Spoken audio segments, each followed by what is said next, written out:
Bismillahirrahmanirrahim. Assalamualaikum warahmatullahi wabarakatuh. Waalaikumsalam. Waalaikumsalam warahmatullahi wabarakatuh. Selamat pagi dan salam sejahtera untuk kita semua. Salam genre. Pertama-tama, marilah kita panjatkan puji dan syukur kehadirat Allah Subhanahu wa taala karena telah memberikan rahmat, kesehatan dan keselamatan sehingga kita dapat berkumpul di ruang Zoom ini.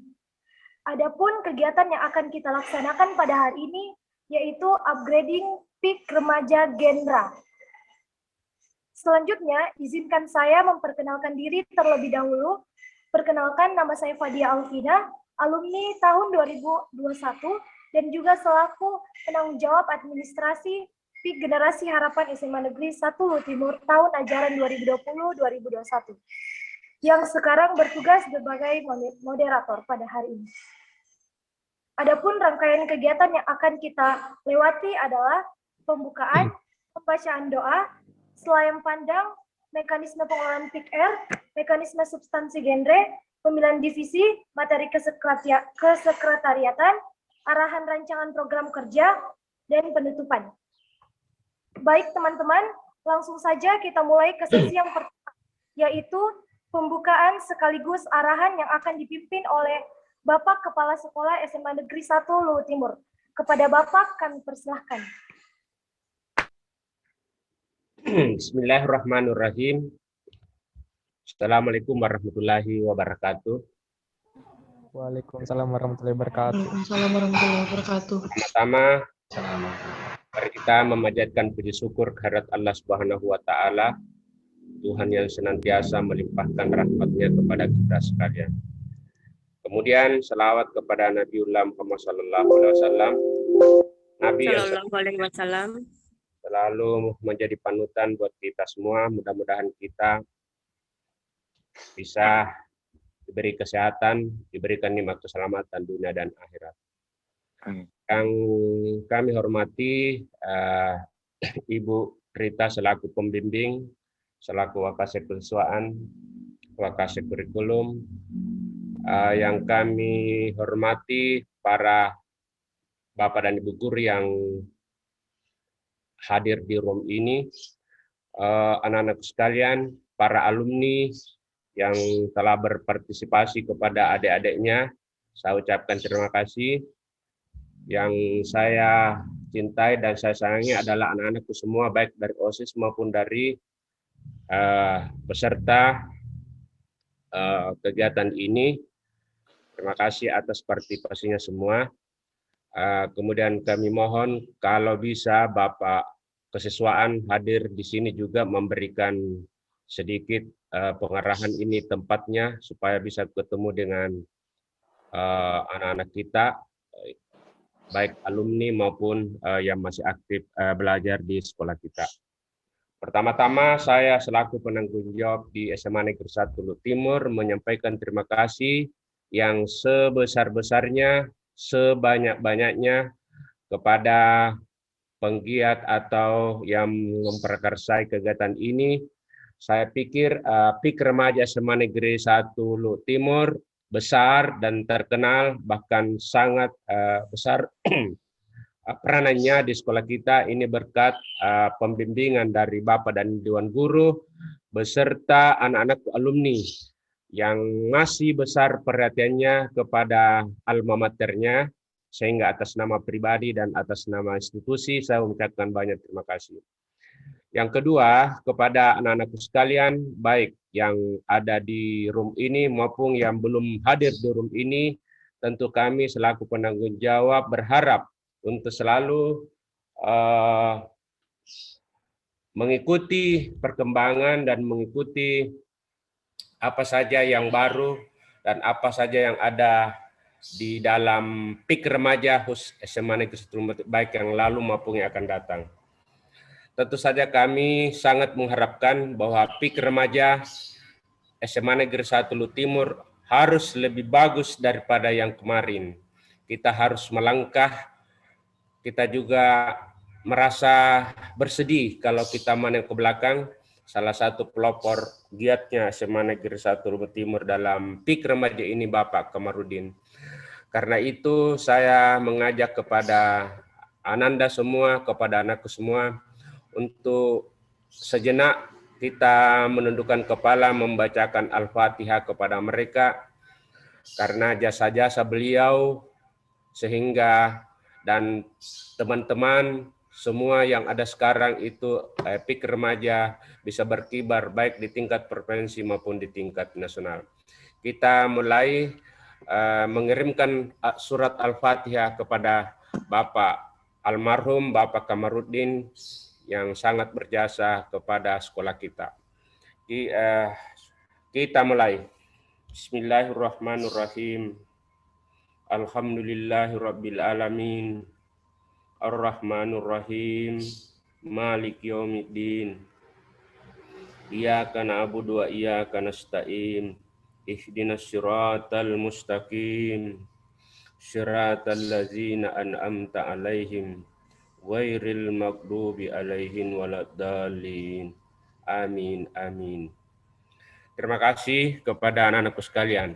Yang berikut tentu saja kami sangat berterima kasih kepada Bapak dan Ibu guru selaku pemarkarsa ini, utamanya Ibu Rita selaku pembimbing PIK remaja. Mudah-mudahan tidak bosan-bosannya untuk selalu bersama anak-anak kita. Jujur Bu, bahwa anak-anak kita ini luar biasa motivasinya, luar biasa peranannya, baik yang masih aktif sekarang maupun yang sudah alumni. Kepada anak-anakku yang sudah alumni, untuk tidak bosan-bosannya bersama dengan adik-adikmu yang masih belajar, untuk senantiasa membagi ilmunya, membagi pengalamannya kepada anak-anak kita, adik-adikmu yang masih duduk di kelas 10 maupun di kelas 11. Ini barangkali pengantar yang bisa saya sampaikan, dan saya berharap mudah-mudahan ini bisa banyak diikuti kepada wali kelas yang hadir, yang memonitor ini untuk diteruskan kepada anak walinya, baik kelas 10, terutama sekali ini kelas 10, kelas 11 maupun kelas 12 untuk memonitor ini. Karena PIK remaja ini merupakan dokternya, merupakan dokter untuk mencari solusi apabila anak-anak kita mengalami masalah di sekolah, khususnya perempuan dan lain-lain sebagainya. Saya ulangi, sangat berterima kasih kepada anakku yang alumni maupun yang guru-guru pembimbing sehingga kegiatan ini bisa terlaksana. Dengan ucapan pada hari ini Sabtu tanggal berapa ya? Tanggal 22. Hari ini Sabtu tanggal 22 Agustus 2021, kegiatan upgrading PIK remaja dengan ucapan Bismillahirrahmanirrahim kami nyatakan dibuka dengan resmi. Terima kasih. Wabillahi taufiq wal hidayah. Wassalamualaikum warahmatullahi wabarakatuh. Waalaikumsalam. Waalaikumsalam warahmatullahi wabarakatuh. Waalaikumsalam. Baik, terima kasih Pak. Sebelum lanjut ke acara selanjutnya, sebaiknya kita mengambil dokumentasi foto bersama Bapak Kepsek dulu. Kepada seluruh peserta, segera untuk mengaktifkan kameranya. Silakan deh, Zayan, operator.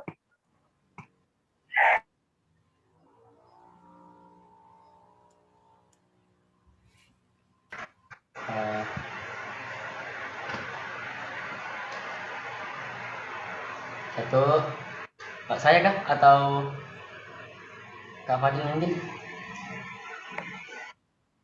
Kita nih. Oh iya. Tadi minta tolong juga sama Kak Fadil, siapa tahu nggak tersimpan nanti di sini. Iya. Bisa saya saja. Oh iya. Oke teman-teman, karena ada 2 slide buat di pertama nanti, tolong ditahan senyumnya. 1, 2, 3. Tunggu dulu, saya lihat.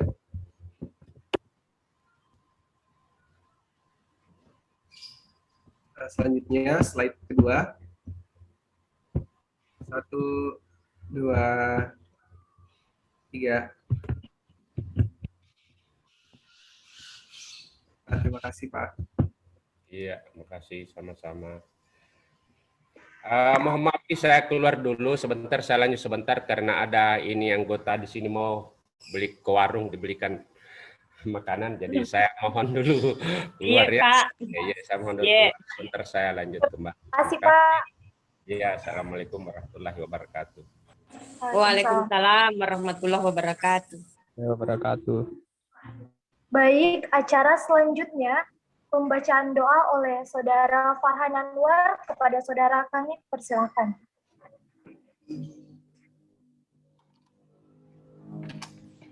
Oke, sebelumnya apakah suara saya terdengar dengan jelas?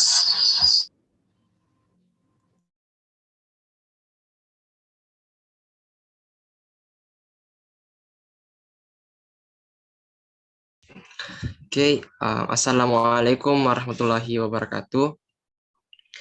Marilah kita sejenak bersama-sama menundukkan kepala, bermunajat kepada Allah agar kegiatan ini mampu berdampak baik untuk kita semua. Bagi yang muslim akan saya pimpin, dan yang lain untuk dimohon menyesuaikan. Bismillahirrahmanirrahim. Allahumma salli ala sayyidina Muhammad wa ala ali sayyidina Muhammad. Ya Allah ya Rahman, pada hari ini 21 Agustus 2021 kami menyelenggarakan kegiatan upgrading PIK Remaja Generasi Harapan SMA Negeri 1 Luhut Timur. Dengan memohon ridha dan izin-Mu, berkahilah semua kegiatan yang kami lakukan dan jadikanlah itu semua nilai ibadah dan nilai ilmu yang bermanfaat kepada kami. Ya Allah ya Wahid, Engkau yang Maha mempersatukan. Kami mohon perkuatkanlah persatuan di antara kami. Janganlah Engkau biarkan ada perpecahan di antara kami. Kami ingin kuat dalam persatuan itu agar lebih bermanfaat untuk agama, negara, dan bangsa ini. Ya Allah ya Ghafur, Engkau yang Maha Pengampun atas segala dosa. Ampunilah dosa kami, dosa orang tua kami, dosa para pemimpin kami, dosa para pejuang-Mu, dan dosa para pendahulu kami. Tempatkanlah kami dan mereka semua ini dalam lindungan rahmat dan ampunan-Mu. Ya Allah yang Mujib, Engkau yang Maha mengabulkan doa. Perkenankanlah doa dan permohonan kami. Rabbana atina fid dunya hasanah wa fil akhirati hasanah wa qina azabannar. Subhana rabbika rabbil izzati amma yasifun. Wassalamun alal mursalin walhamdulillahi rabbil alamin. Amin ya rabbal alamin. Wassalamualaikum warahmatullahi wabarakatuh. Waalaikumsalam. Terima kasih. Acara selanjutnya, masuklah kita ke acara inti, yaitu pemaparan selayang pandang yang akan dibawakan oleh Saudara Fadil Mukni. Kepada Saudara, kami persilahkan.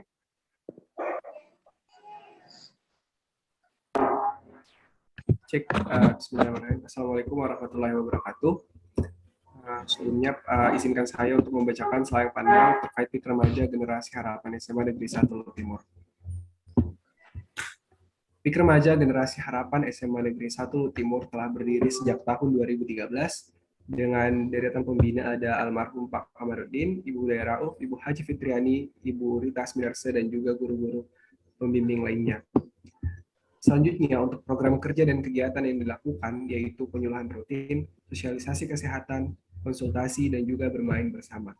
Adapun prestasi yang pernah diraih, yaitu pada tahun 2014 sebagai juara 1 PIK Remaja tahap Tegar tingkat Provinsi Sulawesi Selatan, dan juga meraih juara 2 tingkat nasional pada tahun 2014. Selain itu, PIK Remaja Generasi Harapan SMA Negeri 1 Luhut Timur hampir setiap tahun menjuarai penilaian tingkat kabupaten seperti juara 3 video kreasi genre kabupaten tahun 2020, juara 1 kabupaten tahun 2020, dan juara 2 penilaian PIK Remaja tingkat Sulawesi Selatan tahun 2020.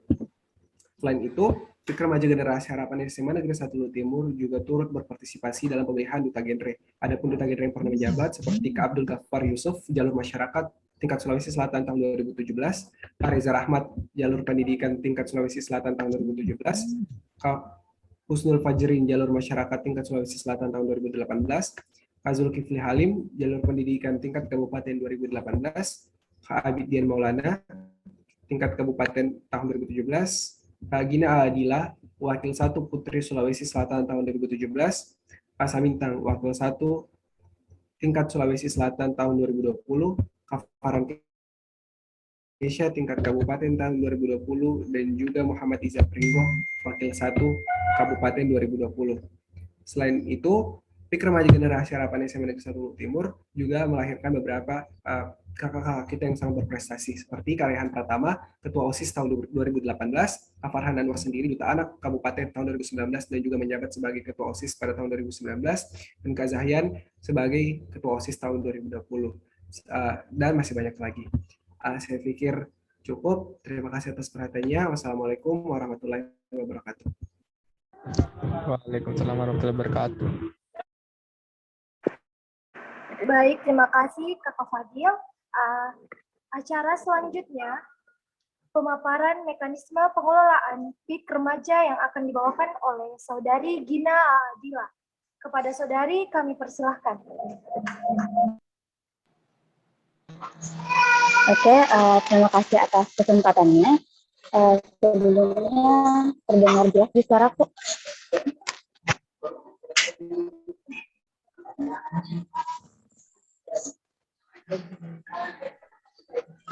Jelas.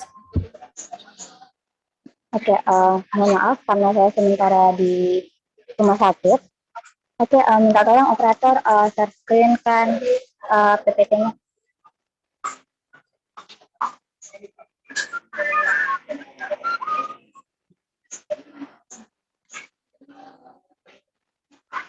Teman operator minta tolong.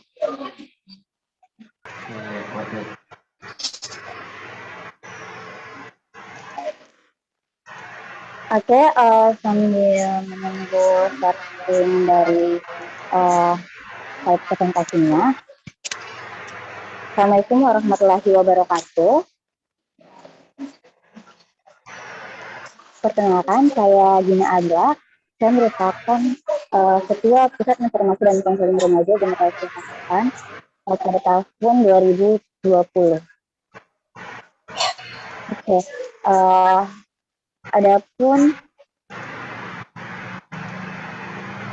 jabatan saya atau hal-hal yang pernah saya lakukan pada PIK remaja sendiri, yakni sebagai pendidik sebaya dan pernah menjadi Wakil 1 Duta Gender Putri Sulawesi Selatan pada tahun 2019. Oke. Pusat Informasi dan Konseling Remaja atau kerap kita kenal dengan sebutan PIK remaja. Oke, next.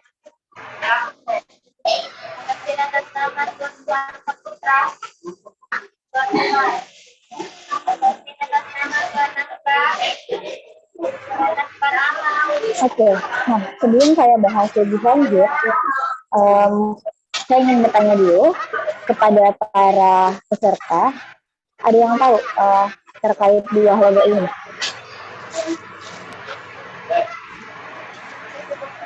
Oke, mungkin yang tahu bisa langsung on-mic atau menjawabnya melalui fitur chat.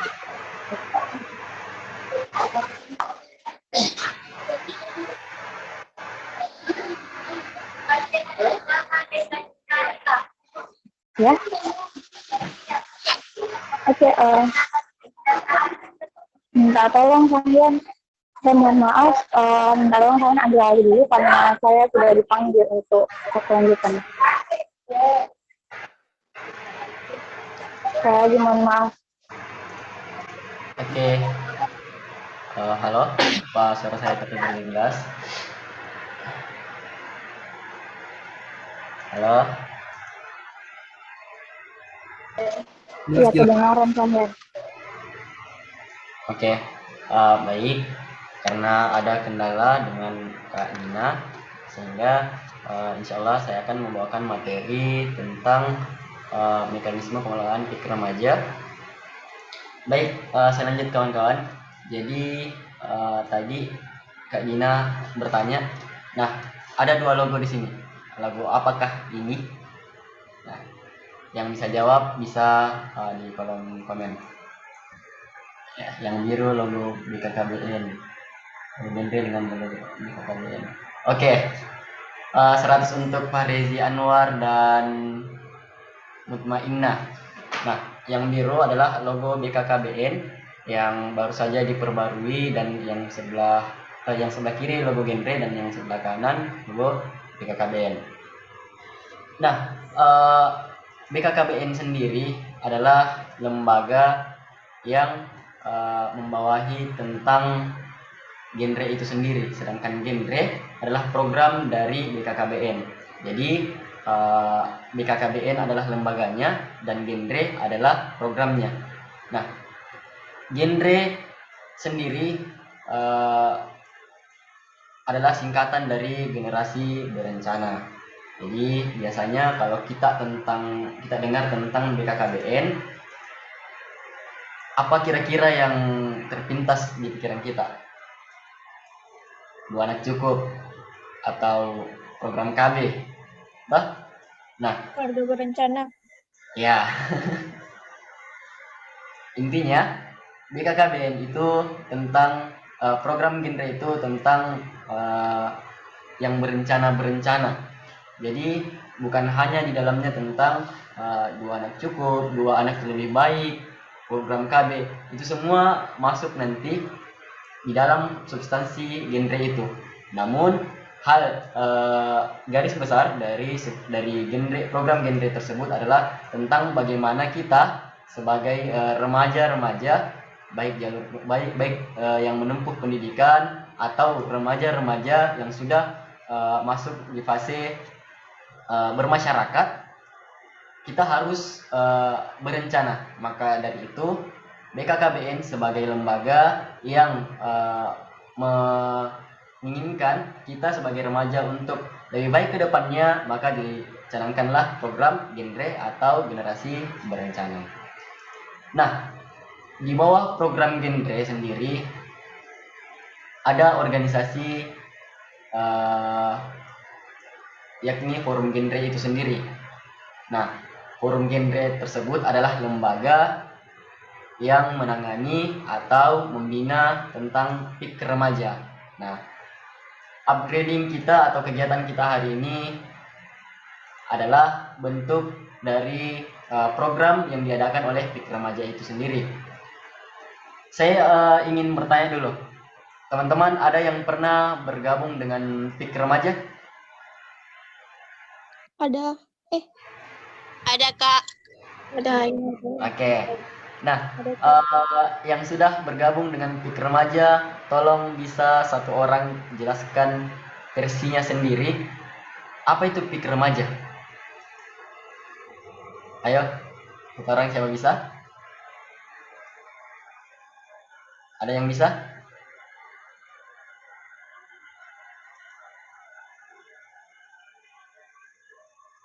Ayo. Yang tadi bilang ada. PIK remaja betul jika? Nah, oke, mungkin masih malu-malu. Atau bisa di kolom chat juga. Ya, Fahrizi Anwar, Pusat Informasi dan Konseling Remaja. Ih, adiknya nih siapa ini? Oke, 100 untuk Fahrizi Anwar. Nah, Pusat Informasi dan Konseling Remaja. PIK remaja memang adalah singkatan dari Pusat Informasi dan Konseling Remaja. Nah, lebih lengkapnya, PIK adalah wadah atau kegiatan yang dikelola oleh dan untuk remaja guna memberikan akses informasi, pendidikan, konseling, dan pelayanan tentang perencanaan kehidupan berkeluarga bagi remaja serta kegiatan-kegiatan penunjang lainnya. Nah, teman-teman yang mengikuti upgrading ini bisa juga kita catat. Jadi PIK remaja itu adalah wadahnya bagi remaja untuk mengimplementasikan skill-skillnya. Wadahnya bagi remaja yang dikelola oleh remaja itu sendiri. Nah, sebagai akses informasi, pendidikan, dan konseling. Nah, implementasi pendekatan teman sebaya atau peer group melalui pendidik sebaya dan konselor sebaya. Nah, kenapa PIK itu menjadi menarik? Kenapa PIK itu mungkin ada yang bertanya, kita bisa menyampaikan saja langsung, jangan ada PR-nya gitu. Kenapa kita harus gabung PR gitu? Nah, PR ini dibentuk karena harus ada memang wadahnya supaya program ini atau kegiatan ini yang tentang remaja itu rutin dilakukan, maka harus ada wadahnya supaya program ini terkontrol gitu. Nah, dibentuklah wadahnya yang seperti tadi saya katakan bahwasanya mungkin di kabupaten, di provinsi ada forum genre dan di tingkat sekolah ada PIK remaja sebagai perpanjang tangan dari forum genre tersebut. Nah, lanjut fungsi utama PIK remaja. Fungsi pertama PIK remaja ada 5. Yang pertama, berbagi informasi. Yang kedua, konseling. Ketiga, rujukan. Pengembangan potensi diri. Aktivitas yang inovatif masih.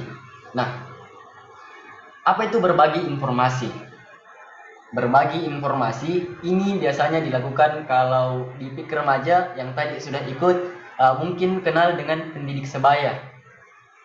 Atau bahkan jika bukan pendidik sebaya, kita semua bisa melakukan yang namanya berbagi informasi.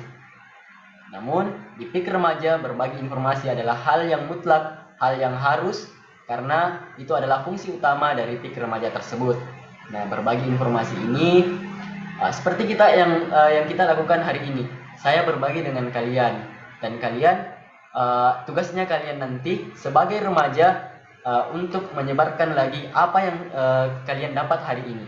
Jadi sebagai manusia yang sosialis, sebagai manusia yang bermanfaat, maka apa yang kita dapat harus kita bagi.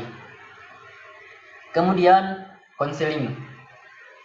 Umumnya PIK remaja kan dikenal dengan pendidik sebayanya dan konselor sebayanya. Kalau pendidik sebayanya tugas utamanya berbagi informasi, maka konseling adalah tugas utama dari konselor sebaya. Nah, saya mau tanya dulu, yang tadi gabung PIKR, ada yang pernah jadi pendidik sebaya atau konselor sebaya?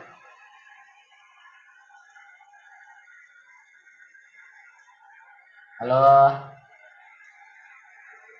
mungkin siapa tadi? Yang sering-sering gitu, Mutmainnah atau Fahrizi Anwar sudah pernah jadi pendidik sebaya di SMP-nya mungkin. Ya, ada Asrefi. Tidak pernah, Kak. Oke, Asrefi pernah jadi pendidik sebaya atau konselor sebaya? Halo? Pendidik sebaya. Oke. Nah, menjadi pendidik sebaya di PIKR itu juga tidak sembarang. Butuh kemampuan sebagai pendidik sebaya yang terlatih. Kita memang bisa berbagi informasi, bisa membagikan apa yang kita punya, apa yang kita ketahui, namun di PIK remaja itu sendiri butuh kemampuan lebih agar dapat menerapkan yang ini tadi, dapat mengimplementasikan pendekatan teman sebaya. Maka dari itu biasanya forum genre dari kabupaten yang membina PIK remaja akan melakukan pelatihan konselor dan pendidik sebaya. Nah, konseling. Apa itu konseling? Konseling itu kalau arti mudahnya biasanya ada orang curhat, terus ada orang yang menceritakan masalahnya, ada orang yang menceritakan tentang hal-hal yang belum bisa ia atasi, kemudian konselor sebaya akan membantu sebagai pendengar pendengar yang baik ataupun sebagai memberi solusi yang baik. Nah, kenapa konseling ini penting? sebagai remaja adalah mungkin kita sudah tahu remaja itu adalah fase di mana dari usia anak menjadi usia dewasa. Nah, fase remaja itu menjadi sangat penting karena fase remaja yang akan menentukan bagaimana kehidupan kita di usia dewasa nanti. Makanya pada fase remaja ini biasanya emosional kita itu mungkin masih kurang bisa kita atasi di awal-awal fase remaja. Nah, beruntunglah bagi kalian yang mendapatkan kedewasaan lebih cepat, gitu, supaya dapat memutuskan atau dapat menyelesaikan masalah-masalahnya sendiri. Makanya konseling di PIK remaja itu penting. Konseling akan dilakukan oleh konselor sebaya untuk membantu teman-teman sekalian yang memiliki masalahnya namun tidak dapat menyelesaikannya. Maka sebagai konselor sebaya insya Allah akan memberikan solusi yang terbaik atau solusi yang dapat kita coba. Nah, apa perbedaan antara pendidik sebaya dan konselor sebaya? Berbagi informasi dan konseling. Konseling juga mungkin kita berbagi informasi juga toh. Nah, konseling itu sifatnya tertutup. Jadi konseling itu sifatnya tertutup, beda dengan berbagi informasi. Kalau konseling sebagai konselor sebaya harus merahasiakan orang yang menjadi orang yang dikonseling atau pasiennya. Nah, untuk itu konseling atau konselor sebaya tingkatnya lebih di atas daripada pendidik sebaya itu sendiri. Nah, kemudian apalagi setelah konseling, bagaimana Kak kalau si konselornya itu masih kurang memberikan solusi atau solusinya mungkin tidak bisa menangani masalah-masalah yang terjadi. Nah, untuk itu fungsi utama PIK remaja yang ketiga adalah rujukan. Rujukan ini bisa dilakukan kepada guru BK atau rujukan kepada puskesmas. Nah, tentu saja tentang masalah-masalah atau yang tidak dapat diselesaikan oleh konselor sebaya yang masih terkait dengan substansi genre atau masalah yang masih ditangani oleh PIK remaja itu sendiri. Kemudian pengembangan potensi diri. Pengembangan potensi diri biasanya dilakukan oleh seluruh pengurus PIK remaja itu sendiri. Biasanya PIK remaja ada divisi PSDM atau pengembangan sumber daya manusia. Nah, PSDM ini akan membantu tugas dari PIK remaja untuk melakukan fungsi utamanya yakni mengembangkan potensi diri. Nah, contoh kegiatan PIK remaja yang bertujuan untuk mengembangkan potensi diri. Salah satunya yang kita lakukan sekarang. Yang kita lakukan sekarang adalah upgrading. Saya membagikan informasi dan kalian mendapatkan informasi itu. Alhasil, pengetahuan kalian bertambah dan pengalaman saya berbicara di depan kalian juga bertambah. Nah, ini yang disebut mengembangkan potensi diri. Ada masih banyak sekali cara untuk mengembangkan potensi diri. Contoh yang paling sederhana mengembangkan potensi diri ialah belajar. Nah, fungsi utama PIK remaja juga belajar. Jadi pengurus-pengurus nanti seperti yang kita lakukan saat ini, kita sedang belajar. Setelah kita belajar nanti, maka kita sudah mulai melakukan aktivitas yang inovatif masih atau inovatif. Nah, aktivitas yang inovatif disinilah kita mengimplementasikan apa yang sudah kita pelajari. Kita mengimplementasikan apa yang sudah kita dapatkan dari PIK remaja itu sendiri. Aktivitas yang inovatif, kita berkarya untuk melakukan eh, yang pertama, berbagi informasi atau melakukan konseling dengan gaya yang berbeda, melakukan pengembangan potensi diri dengan gaya yang berbeda. Nah, aktivitas yang inovatif ini adalah fungsi utama PIK remaja. Oleh karena itu, pengurus-pengurus PIK remaja harus inovatif dan kreatif. Nah, oke, mungkin sampai di sini ada yang mau ditanyakan dulu terkait fungsi utama PIK remaja.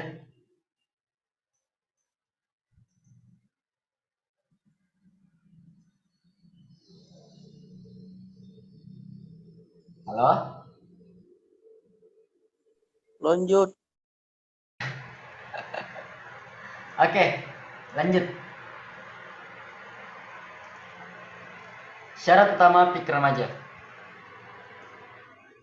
Syarat utama PIK remaja ada SK pembentukan, struktur pengurus, ruang sekretariat, papan nama, melaksanakan kegiatan rutin, ada pendidik sebaya dan konselor sebaya terlatih. Nah, untuk calon pengurus baru, nanti setelah pelantikan atau sebelum pelantikan dan prosesi pelantikannya nanti akan ada SK pembentukan yang akan ditandatangani oleh tadi Pak Kepsek, dan itu menjadi syarat utama untuk PIK remaja. Kalau tidak ada SK pembentukan, maka PIK remaja ini seolah tidak ada dasarnya. Maka dibutuhkanlah SK pembentukan. Kemudian struktur pengurus, ruang sekretariat. Alhamdulillah ruang sekretariat SMA Negeri 1 Luwu Timur sudah ada, dan ruang sekretariat kita seperti yang tadi disebutkan juga oleh Kak Fadil, kita sudah banyak menuai juara dari pengurus-pengurus PIK remaja. Dari penilaian sekretariat kita juga, kita sudah meraih banyak sekali juara dari tingkat kabupaten hingga tingkat nasional. Kemudian papan nama, melaksanakan kegiatan rutin, ada pendidik sebaya dan konselor sebaya terlatih. Nah, pokok-pokok kegiatan PIK remaja. Tadi fungsinya, fungsi utamanya, dan ini pokok-pokok kegiatan PIK remaja. Yang pertama, melakukan advokasi. Melakukan advokasi, siapa yang pernah lihat demo? Ada yang pernah nonton demo? Ada. Oke. Nah, demo sebenarnya atau demonstrasi adalah proses penyampaian advokasi. Tapi cara-cara atau demonstrasi itu yang sekarang terjadi, yang marak terjadi, kian melenceng dari yang namanya demonstrasi itu sendiri. Demonstrasi itu adalah proses melakukan advokasi. Advokasi artinya penyampaian. Nah, kita sebagai pengurus PIK remaja, tugas pokoknya yang pertama tentu saja melakukan penyampaian, melakukan advokasi. Advokasinya bisa saja ke pembina atau ke kepala sekolah. Nah, advokasi juga bisa dilakukan kepada teman-teman sebaya kita. Nah, apa yang kita advokasikan? Seperti yang sekarang dilakukan, saya sedang mengadvokasi, saya sedang menyampaikan ilmu-ilmu yang nantinya akan berguna untuk teman-teman sekalian. Kemudian yang kedua, pokok-pokok kegiatan PIK remaja, membangun PIK yang ramah remaja. Nah, yang ramah remaja itu seperti apa? Jadi yang ramah remaja itu seperti kegiatan-kegiatan yang dapat dengan mudah diterima oleh remaja. Contohnya, PIK remaja Generasi Harapan SMA Negeri 1 Luwu Timur pernah melakukan program di mana ia melakukan kami membagi informasi dengan menjual minuman, dan informasi itu ditempelkan di minuman tersebut. Nah, Dengan demikian, ketika siswa-siswa SMA Negeri 1 Luwu Timur membeli minuman itu, kemudian membacanya, niat atau tidak minimal ada sedikit yang tersimpan di memorinya. Nah, itulah kegiatan-kegiatan yang ramah remaja. Gitu. Jadi kegiatan yang mudah diterima oleh remaja. Nah, ini adalah kegiatan atau tugas pokok-pokok pokok-pokok pikir remaja itu. Makanya tadi yang saya katakan, pengurus pikir remaja harus kreatif. Bagaimana pengurus pikir remaja itu harus update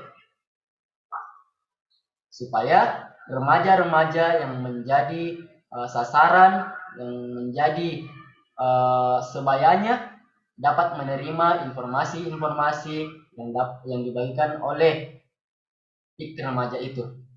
Kemudian lanjut mendapatkan dukungan sumber dana PIK. Biasanya dukungan sumber dana PIK ini berasal dari sekolah. Alhamdulillah PIK remaja juga sudah mendapatkan dukungan ini. Kemudian menyiapkan dan memberdayakan SDM pengelola PIK remaja. Jelas, kemudian mengembangkan sistem rujukan, pencatatan dan pelaporan. Nah, pencatatan dan pelaporan ini dilakukan oleh sekretaris yang melaksanakan tugas sebagai yang melaksanakan tugas administrasi. Nah,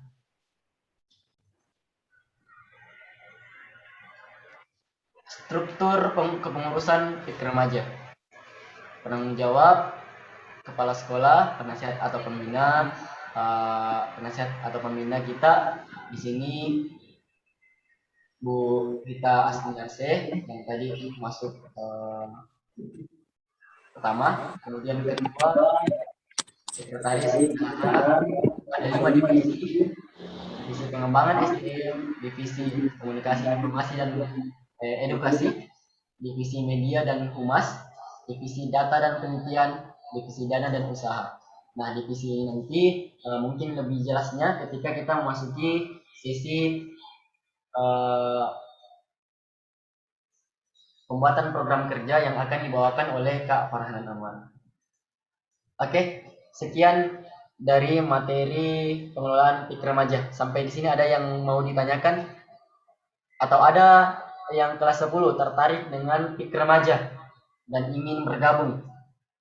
Boleh chat di kolom komentar atau bisa hubungi nanti Kak Siva atau kakak-kakak yang nanti memberikan materi. Insya Allah pengurus PIK remaja nanti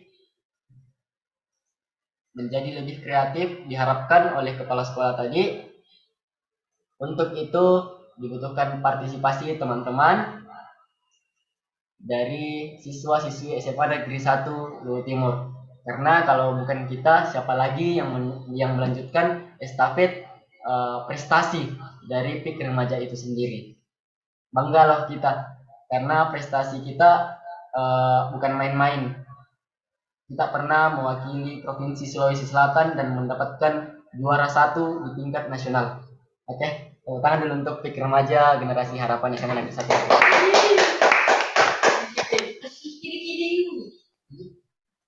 Oke, ada pertanyaan?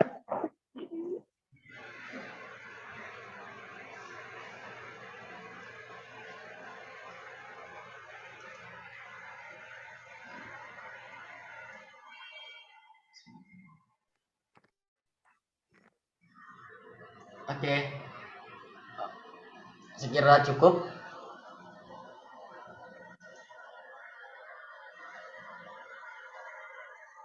Saya serahkan kembali ke Kak Alfi selaku moderator. Silakan Kak.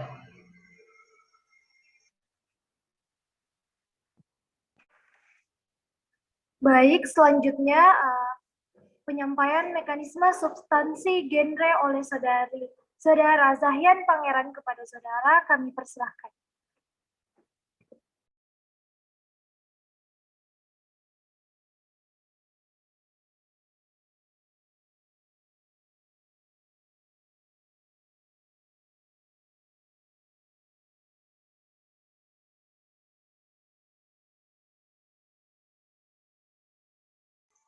Saya lagi di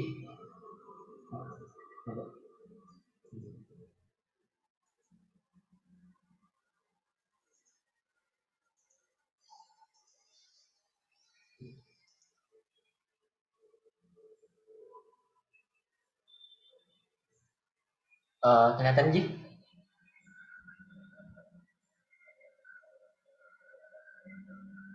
Halo? Iya, iya, kelihatan saya. Oke. Oke, saya lanjutkan dengan materi substansi genre. Baik. Tadi saya sempat menyinggung tentang program genre. Nah, mungkin teman-teman sudah tahu apa itu program genre. Program genre adalah program yang dicanangkan oleh BKKBN untuk remaja agar remaja-remaja di Indonesia dapat berencana dan lebih baik ke depannya. Nah, ada yang tahu apa substansi genre itu?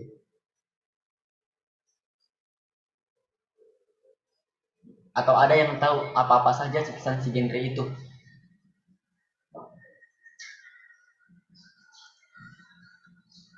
Ada yang bisa jawab?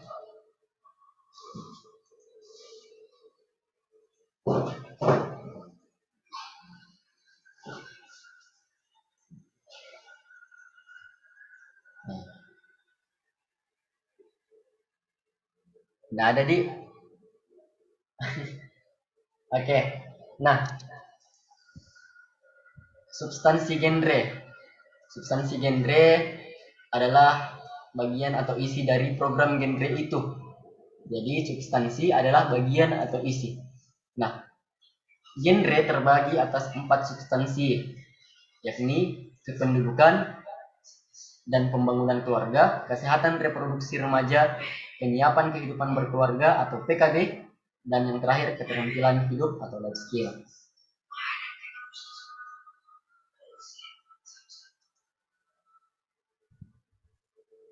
Nah, sebelum kita lanjut, ada pernyataan dari Benjamin Franklin. Dengan gagal mempersiapkan, kamu bersiap untuk gagal. Ada yang kenal dengan sosok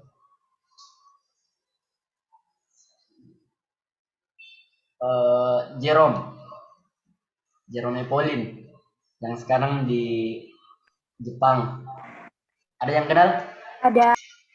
Nah, Ada. dari cerita Jerome, dia mempersiapkan beasiswa untuk ke Jepang. Dia belajar dari kelas 11. Dia menyelesaikan semua tugasnya di kelas 10. Bayangkan, tugas dari kelas 10 sampai kelas 12 dia selesaikan hanya 1 tahun di kelas 10. Apa bisa begitu? Kita coba.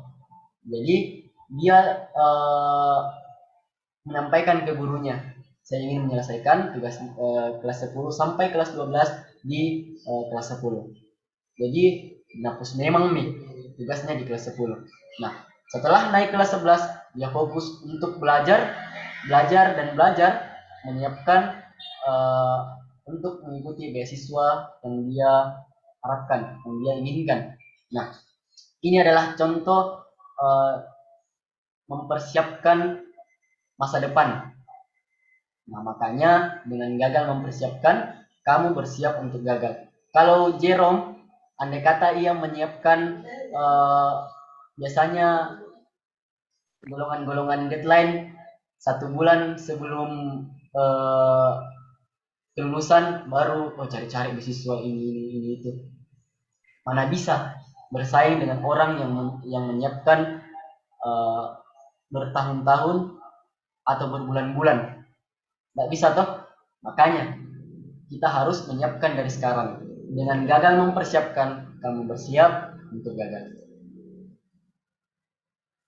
Nah, substansi genre yang pertama, penyiapan kehidupan berkeluarga. Penyiapan kehidupan berkeluarga ini terbagi lagi menjadi 4, yakni usia menikah ideal atau PUP, pendewasaan usia perkawinan, kemudian jarak kehamilan, KB, gizi remaja putri sebagai calon ibu.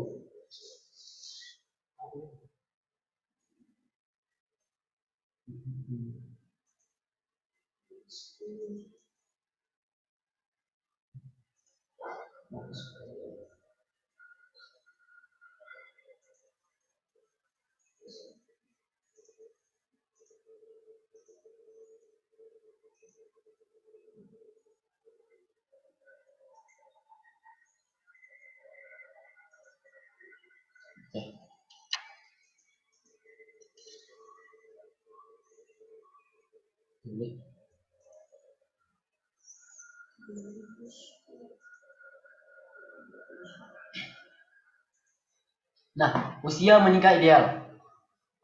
Tadi teman-teman ada yang mengatakan sudah bergabung dengan PIK remaja atau yang belum bergabung dengan PIK remaja. Ada yang bisa jawab kapan usia menikah ideal bagi laki-laki dan perempuan?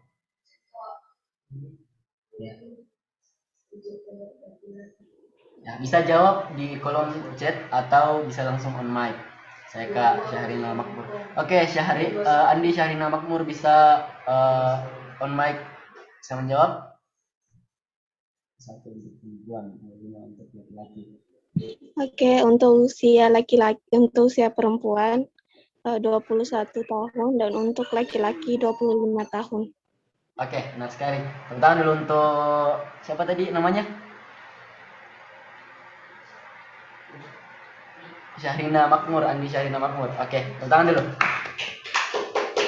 Nah, 21 untuk perempuan dan 25 untuk laki-laki. Kenapa harus 21 dan 25?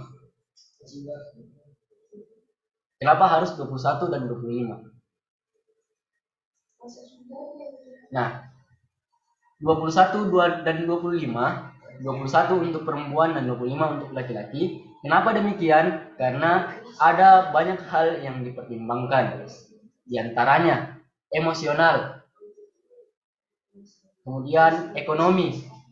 Tidak mungkin toh masih minta uang sama orang tuanya, mau menikah. Toh, biar mengojek tidak bisa, malu-malu. Toh, terus mau menikah, apa mau dikasih makan anaknya nanti? Apa mau dikasih makan keluarganya? Toh? Nah, kemudian usia menikah ideal atau penewasaan usia perkawinan juga dilakukan karena bahayanya ketika menikah dan melakukan perkawinan di bawah usia yang dianjurkan. Ini berkaitan dengan kesehatan reproduksi. Fakta menunjukkan bahwasanya usia 9 tahun perempuan sudah menghasilkan sel telur. Usia minimal untuk perempuan biasanya 9 tahun, ada yang sudah kena. Bahkan di SD itu ada yang sudah kena 9 tahun. Nah, sekali saja melakukan hubungan seksual, dia bisa saja hamil. Tapi apakah ini aman? Tentu saja tidak. Makanya PUP ini sebagai substansi genre dari penyiapan kehidupan berkeluarga dicanangkan karena sangat bahaya. Apa bahayanya? Bahayanya karena belum matang alat reproduksinya bisa saja mengakibatkan kematian. Ada yang mau mati muda? Ada? Tidak mau tuh mati muda. Nah, belum sukses mati. Tidak mau tuh. Nah, kemudian lanjut jarak kehamilan.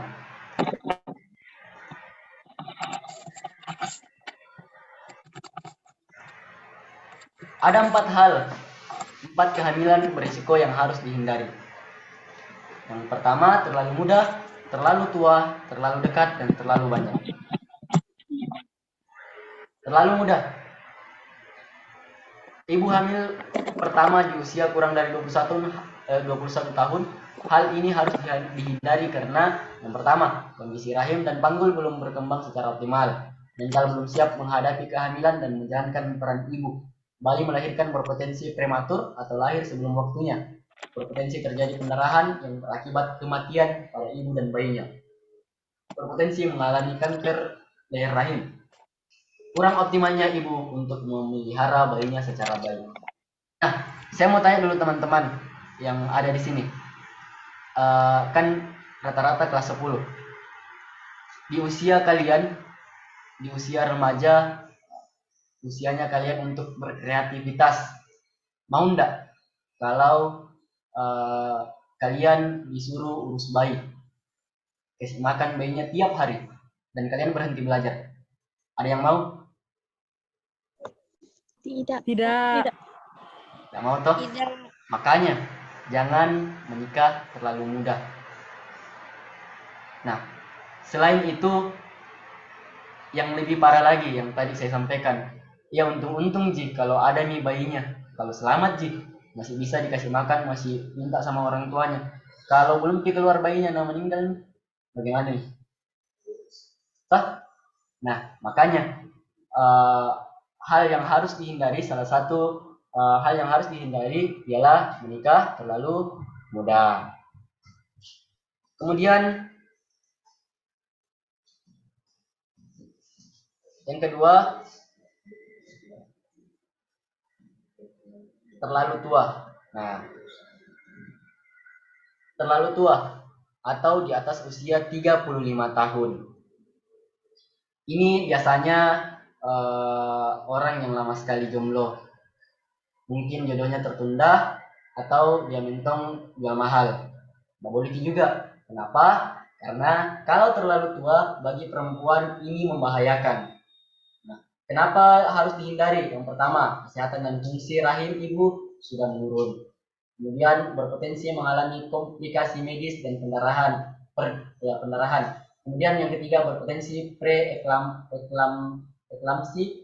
ketuban pecah dini atau KPD, dan prematur. Dapat menyebabkan kematian pada ibu dan bayinya. Kemudian berpotensi mengalami kanker leher rahim. Terlalu dekat jarak antar kelahiran. Jarak antara kelahiran pertama dan dengan berikutnya kurang dari 3 tahun. Hal ini harus dihindari. Kenapa? Tidak boleh terlalu dekat.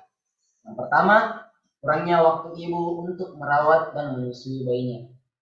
Apa yang dimaksud? Masih 3 tahun toh? Masih 3 tahun. Bayangkan ini masih 3 tahun kita punya bayi, terus masih rewel, lahir lagi bayinya. Nah, apa enggak repot? Siapa yang mau disuruh urus itu bayinya? Kalau nanti ibunya kerepotan, maka terbengkalailah anak-anaknya. Maka hal ini tentu saja harus dihindari. Nah, kemudian berpotensi mengalami keguguran, anemia, cacat bawaan, dan lahir prematur. Kemudian pertumbuhan dan perkembangan bayi kurang optimal karena jarak kelahiran dengan anak sebelumnya terlalu dekat. Perhatian dari orang tua kepada anak terbagi. Nah, ini tadi yang saya jelaskan.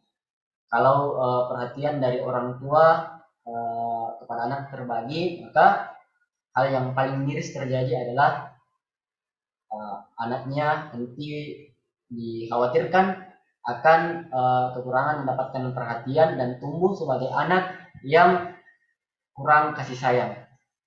Tentu saja ini tidak kita inginkan. Ada pernyataan bahwasannya jika keluarga bahagia belum kau miliki, maka keluarga bahagia itu harus mulai dari kau sendiri. Jadi keluarga bahagia, jika kita belum merasakan yang namanya keluarga bahagia karena kekurangan perhatian, maka keluarga bahagia itu harus berasal dari kita sendiri. Nah, ini yang keempat yang parah. Parah sekali nih. Terlalu banyak atau terlalu sering.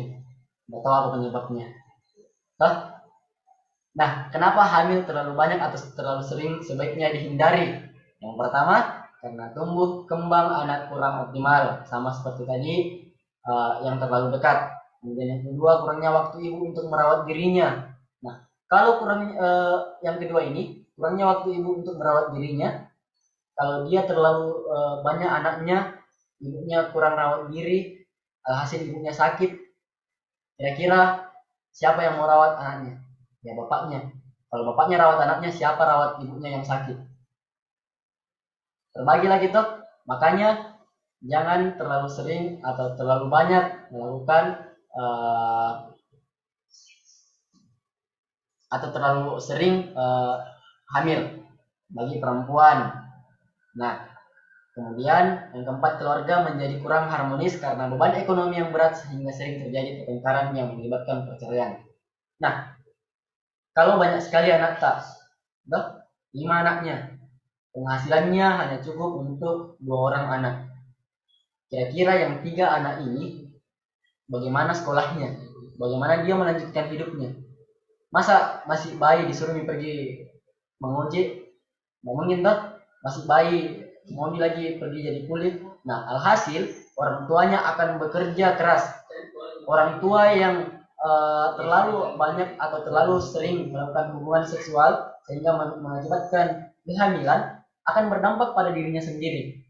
Makanya kita sebagai remaja yang mengetahui dampak-dampak dari pernikahan yang terlalu sering, perkawinan yang terlalu sering, kemudian kehamilan yang terlalu sering, kehamilan yang terlalu berdekatan, yang terlalu lambat dan yang terlalu cepat, tentu kita bisa mempersiapkan diri kita untuk menghindari itu sejak dini. Dengan cara apa? Dengan merencanakan masa depan kita. Makanya ada program generasi berencana.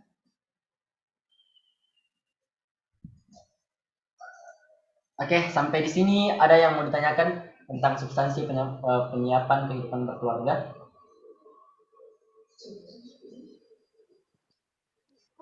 Ada yang mau ditanyakan dulu di kolom chat mungkin? Ya, Kak.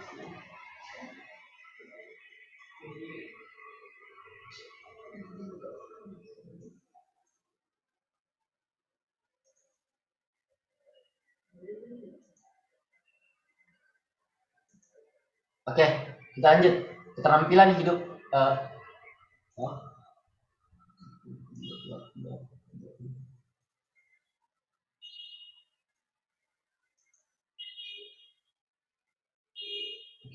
Keterampilan hidup atau life skill.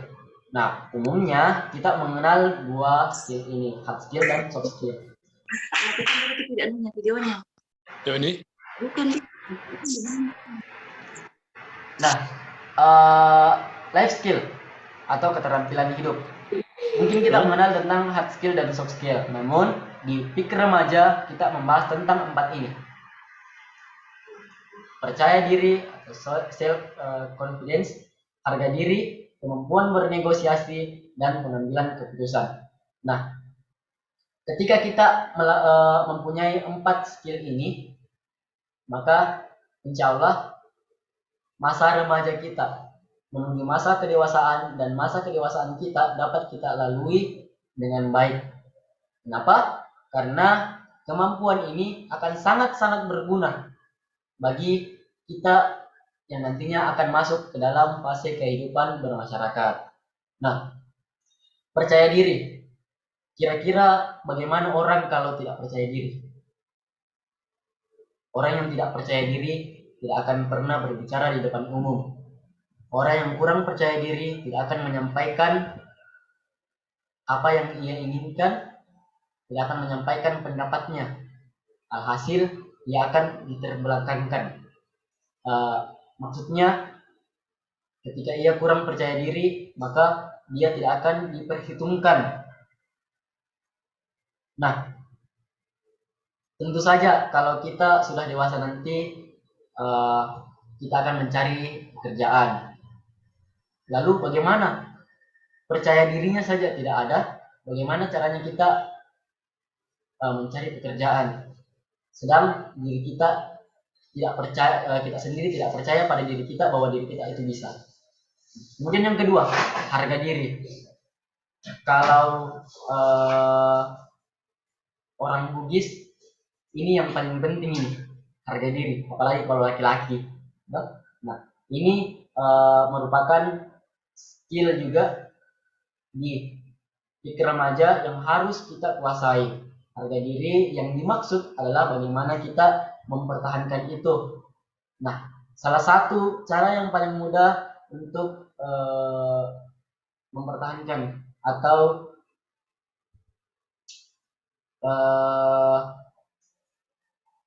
mempertahankan harga diri kita, yakni dengan mengembangkan diri kita. Bagaimana caranya kita dihargai adalah dengan mempunyai skill-skill yang mumpuni sehingga kita diperhitungkan. Contoh yang paling kecil saja, ketika kita di sekolah atau ketika kita di rumah, ada teman yang lebih pintar dari kita. Kira-kira siapa yang lebih dihargai biasanya? Atau ada orang yang lebih jago dari kita, mungkin bermain basket, futsal. Kira-kira siapa yang diperhitungkan? Siapa yang lebih tinggi harga dirinya ketika bertemu dengan orang-orang yang memperhitungkan hal tersebut? Itu saja yang memiliki kemampuan lebih. Makanya butuh kita skill-skill yang dapat membantu kita dalam kehidupan bermasyarakat agar kita tetap pada manusia yang memiliki harga diri itu sendiri. Kemudian kemampuan bernegosiasi biasanya lebih mudahnya kita pahami sebagai kemampuan tawar-menawar kalau di pasar, toh? Apalagi yang perempuan. Kalau perempuan harus dan mutlak. Kenapa? Karena fitrahnya perempuan yaitu jago tawar-menawar. Nah, lanjut. Pengambilan keputusan. Nah, pengambilan keputusan ini mutlak juga dimiliki oleh semua. Tapi mutlak wajib wudu harus sebagai laki-laki. Kenapa? Karena laki-laki adalah calon kepala keluarga, calon ayah. Arah dari keluarga tersebut adalah ayahnya atau kepala keluarga. Bagaimana kepala keluarga tersebut mengambil keputusan. Nah, bagaimana caranya kita melatih diri kita untuk menjadi calon kepala keluarga yang menjadi pemimpin diri kita sendiri? Salah satu skill, salah satu modal agar kita dapat memimpin diri kita sendiri adalah dengan mempunyai skill pengambilan keputusan yang baik. Makanya dibutuhkan kedewasaan dalam berpikir sehingga pengambilan keputusan adalah dapat berjalan dengan baik karena keputusan yang diambil dipertimbangkan dengan baik. Nah, sampai di sini ada yang mau ditanyakan tentang materi keterampilan hidup, life skill. Ada yang mau ditanyakan?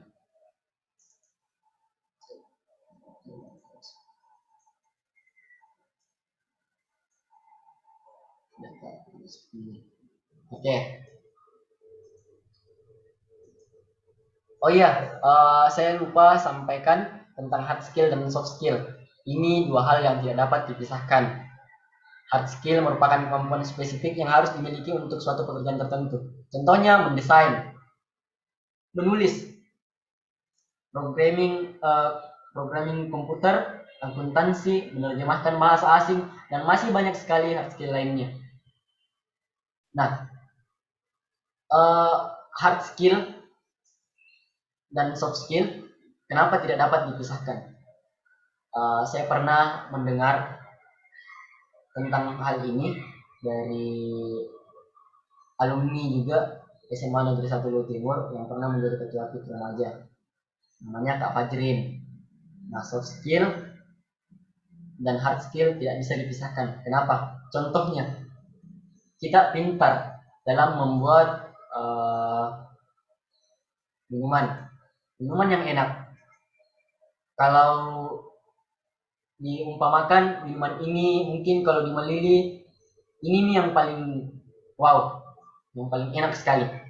Tapi kok bisa ada yang lebih laku minumannya daripada minuman yang dibuat oleh orang yang punya hard skill ini. Inilah yang punya soft skill, punya kemampuan untuk mempromosikan, membuat orang tertarik dengan minuman tersebut. Nah, kira-kira mana yang lebih penting? Keduanya penting, tidak dapat dipisahkan. Oke, soft skill. Mungkinkah soft skill lebih penting? Kenapa? Karena kita tidak perlu membuat minuman kita enak untuk menjualnya. Kita hanya perlu menawarkan bagaimana minuman itu laku tanpa memikirkan rasanya. Gitu. Akan tetapi kita harus berpikir ketika itu laku, apakah orang-orang akan kembali membeli? Itu tidak. Kenapa? Karena dia sudah coba rasanya. Minumannya tidak enak. Maka akan berlaku hanya satu kali. Makanya hard skill dan soft skill tidak dapat dipisahkan. Dua komponen ini tidak dapat dipisahkan karena kita tetap membutuhkan yang namanya hard skill dan soft skill. Nah, kemudian lanjut.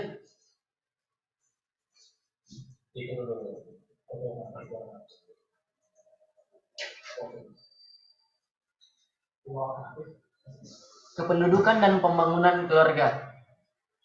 Nah, mungkin saja langsung saya jelaskan kependudukan dan pembangunan keluarga. Kependudukan dan pembangunan keluarga umumnya kita dengar program KB.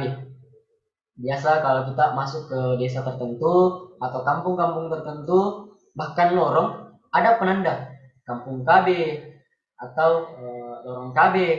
Nah, itu merupakan salah satu program untuk menangani kependudukan dan pembangunan keluarga. Kenapa kependudukan itu penting? Di Pulau Jawa, pulau yang sangat padat, pulau yang angka kelahiran bayinya lebih tinggi daripada angka kematiannya. Jadi tiap tahun pulau ini semakin padat. Kenapa? Karena bayinya semakin banyak lahir, sedangkan angka kematian yang kurang daripada angka kelahiran bayi itu.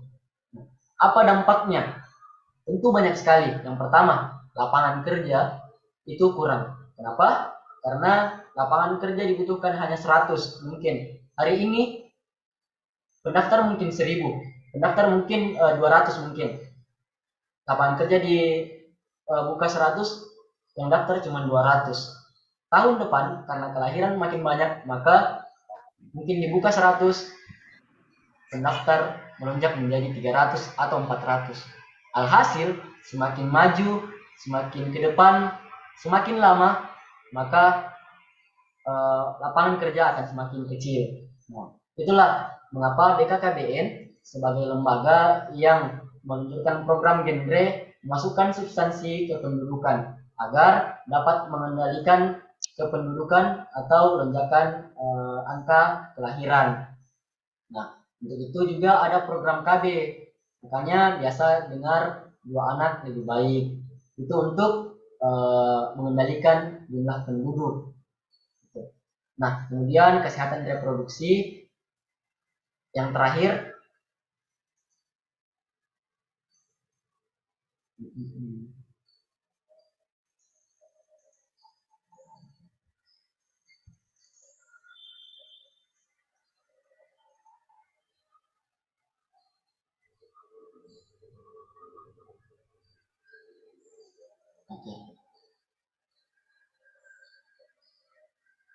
Oke, sambil menunggu sampai di sini ada yang mau ditanyakan tentang 3 materi atau 3 substansi yang tadi sudah dijelaskan.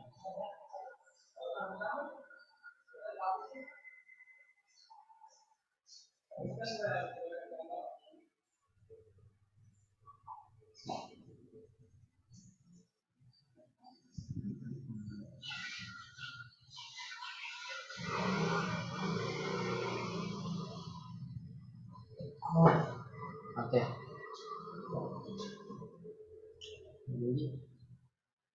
Nah, tentang kesehatan reproduksi. Kesehatan reproduksi itu penting, kenapa? Karena inilah yang menjadi kunci reproduksi itu bisa terjadi ketika alat reproduksi kita rusak atau memiliki penyakit. Biasanya penyakit yang paling terkenal adalah penyakit HIV, nah, HIV/AIDS itu yang paling terkenal. Kenapa? Ada banyak penyebabnya. Nah, penyebab-penyebab itu inilah yang akan kita bahas mengenai yang terkait dengan kesehatan reproduksi.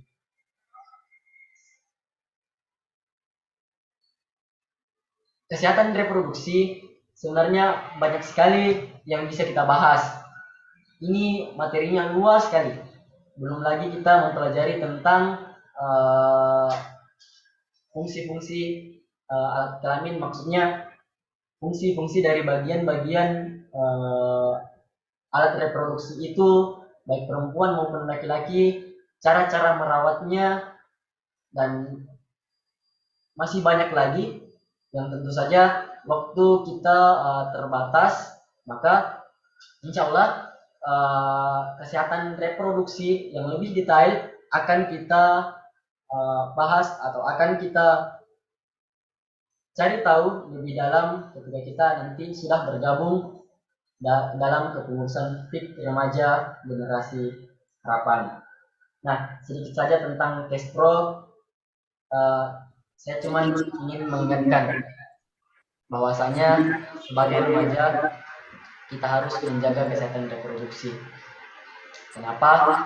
Karena ujung tombak yang tadi saya katakan, ketika alat reproduksi tidak lagi bisa berfungsi, maka lahirlah sudah tidak ada lagi cara lain untuk melakukan untuk menyambung keturunan, untuk memiliki keturunan. Ada enggak yang enggak mau punya anak? Mungkin ada, tapi sedikit. Tentu saja harapan besar itu kita memiliki keturunan yang dapat melanjutkan kehidupan kita. Makanya reproduksi itu penting. Selain daripada yang ingin memiliki keturunan, alat reproduksi juga jika tidak dirawat dengan baik maka akan menimbulkan penyakit. Tentu saja ini tidak diinginkan oleh kita semua. Makanya daripada itu saya berpesan untuk kita sama-sama menerapkan pola hidup sehat, menjaga kesehatan reproduksi kita sehingga terhindar dari berbagai macam penyakit yang dapat membahayakan diri kita sendiri. Nah, sebelum saya akhiri, mungkin akan saya tutup. Semua orang pasti punya rencana. Bahkan ketika kita bangun tidur, otak kita sudah memiliki rencana. Namun rencana itu harus terolah dengan baik. Ketika kita bangun tidur, maka mungkin ada yang berpikir, saya ingin buka HP dulu, saya ingin pergi cuci muka dulu. Itu juga merupakan rencana. Nah, PIK Remaja hadir atau generasi berencana, program itu hadir agar kita dapat mengolah, dapat mengimplementasikan yang apa yang dimaksud dengan perencanaan yang baik. Semua orang butuh rencana. Kenapa? Seperti yang di awal saya tadi katakan, bahwasanya kita harus mempersiapkan diri. Dengan gagal mempersiapkan, maka kita bersiap untuk gagal. Untuk itu teman-teman, marilah kita sebagai remaja yang akan melanjutkan estafet nanti kepemimpinan bangsa ini, yang nanti memimpin keluarga, yang nanti memimpin diri kita sendiri. Mari kita berencana agar kehidupan selanjutnya menjadi lebih baik. Oke, sampai di sini mungkin tepuk tangan dulu untuk kita semua.